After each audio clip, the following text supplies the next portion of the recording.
प्रसिद्ध हंगेरियन लेखक कोस्तलानी देजो की कहानी सैरतलैक मैं तुमसे प्रेम करती हूँ की अनुदित चंद पंक्तियाँ सुने।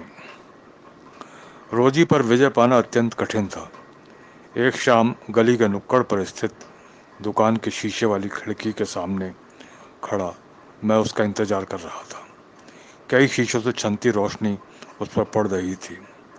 8 बल्बों वाले फानूस की जगमगाती रोशनी एक तूफान की तरह रोजी पर जगमगा रही थी। इस चांदी जैसी रोशनी में उसकी खुशी छिटक रही थी। अपनी सफ़ेद उंगलियों पर वह रबड़ बैंड और पिन घुमा रही थी। इंतजार की इन घड़ियों के बीच मैं अक्सर सोचता कि शाम की ये तपन उसे उसी भांति बांझ और बोझिल बना देती होगी जैसे कि चांद की उदास रोशनी कहानियों में परियों को जन्म देती है। मैं रोजी के भीतर की नारी को जगाना चाहता था। शुरू शुरू में उसके साथ रोमांटिक खेल खेलता था। कभी गुलाबी रंग की खुशबू वाली टॉफ़ी, कभी इत्र, तो कभी महंगे रिबन उसे उपहार में देता।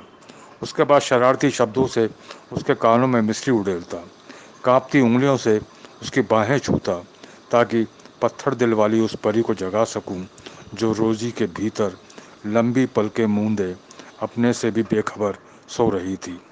अंततः एक शाम उसने कहा था, मैं तुमसे प्रेम करती हूँ। यह वाक्य एक गर्म मिसाइल की तरह छत से जा टकराया। मेरे हर कमरे में कहकहा लगाता ये वाक्य गूंज रहा था। दीवार पर काले मखमल के कवर में टंगा गिटार अचानक बजने लगा था। दीवार पर लटकी मेरे परदादा जी की गंभीर तस्वीर यकायक मुस्कुराने लगी थी और चांद शायद मेरी खुशी की तपन से सारी रात सो नहीं पाया था। धन्यवाद मित्रों।